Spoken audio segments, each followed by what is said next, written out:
So this is Baruch here at the Tikkun Elevator Kollel. I'm playing with my camera a little bit. I see that it's a mechanical camera. You have to move it by hand. There's no buttons, which I like.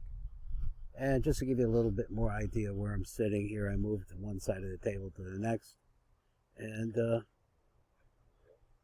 this is a little section of my backyard where my table is. I used to do a lot of barbecuing. I still do barbecue, but now I already got like 3 or 4 barbecues, and if you look around, you could see them back here, and we're all set. But let's look at Rabbi Mimran. I mean, that's really why we came over here. It says we wanted to open the book and learn about the world of silence. Now, every single thing or one of these things that I see that Rabbi Mimran says can be very deep, and I've thought about myself is that I'm attracted to this and have been attracted to this in the form of his spitedness, but it is his spitedness that what he has done is not just in the realm of Rabbi Nachman, because it's a tremendous approach that Rabbi Nachman has about himself and about his devotion and about how to teach it to us. Now, these are specific kind of methods that we're talking about here of developing awareness of what we really are and what is really going on. And here he's going to talk about the world of silence. To me, it's like deep stuff. I want to see if I can make sure that this can be read. And let's take a look at what he said. The world of silence. So in Hebrew it says, "Ein his davkus la'adam b'shem yisbarach." There is no clinging to Hashem yisbarach. Ela al yedei neshama, only through that aspect of light within a person, which is called his neshama. If we can gravitate to that, cling to it, we'll find our way to Hashem. So now he talks about something different. If you've ever, this is my experience as we get started, just as a little background, is that one of the most important things we do is daven Shemona Esrei. And sometimes you'll have a tremendous insight into the Shemona Esrei. And it'll be so overwhelming that you want to look at it and try to examine it. And then you find that your mouth is moving through the Shemona Esrei, but your mind is still back over there. So he's going to deal, not this specific thing, but this is a problem that I have, and not this specific problem, but he's directing ourselves to what is the concept, the world of silence.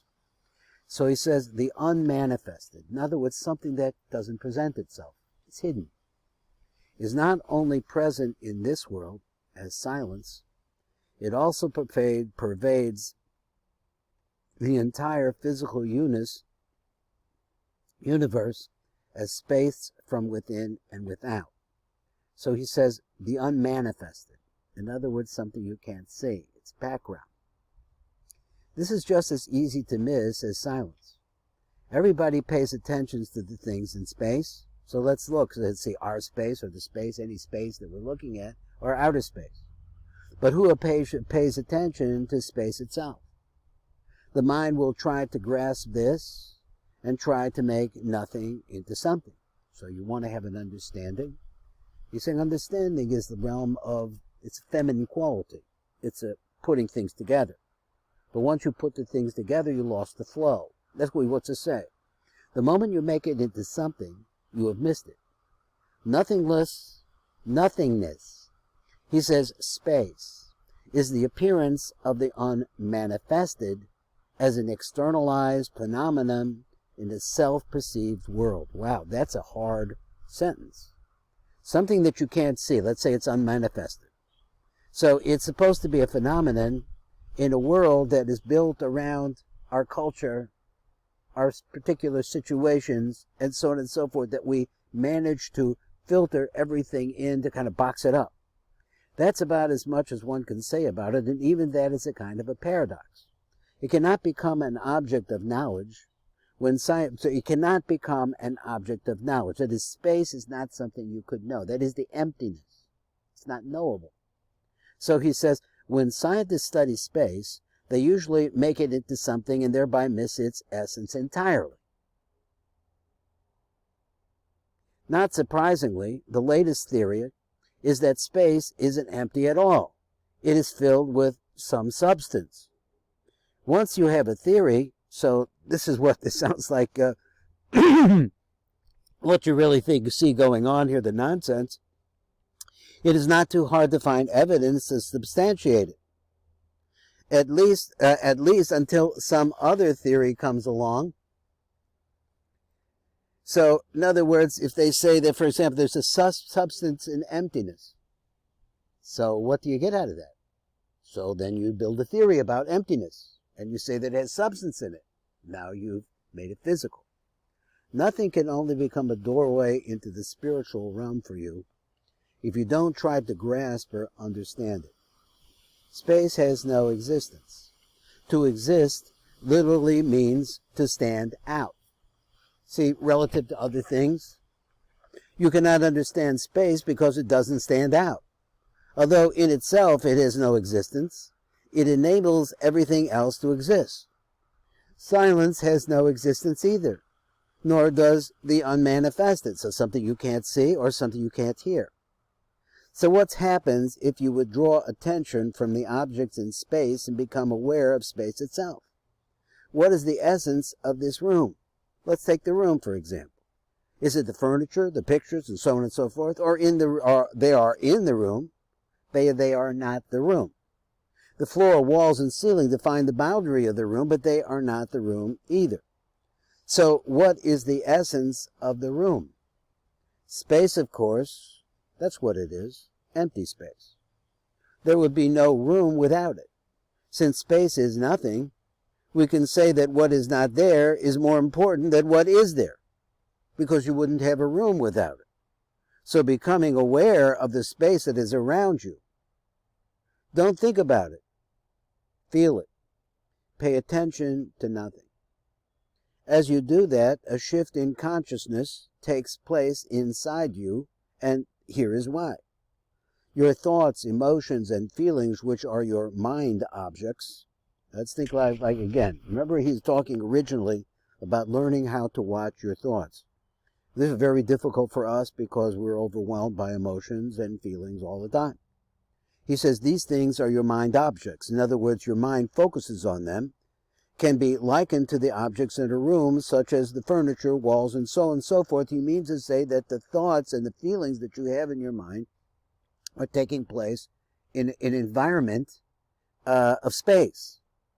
The consciousness that enables your mind objects to be can be linked to the space that accommodates the furniture and the rest of the objects in the room, just like your thoughts are in somewhere which is not anywhere.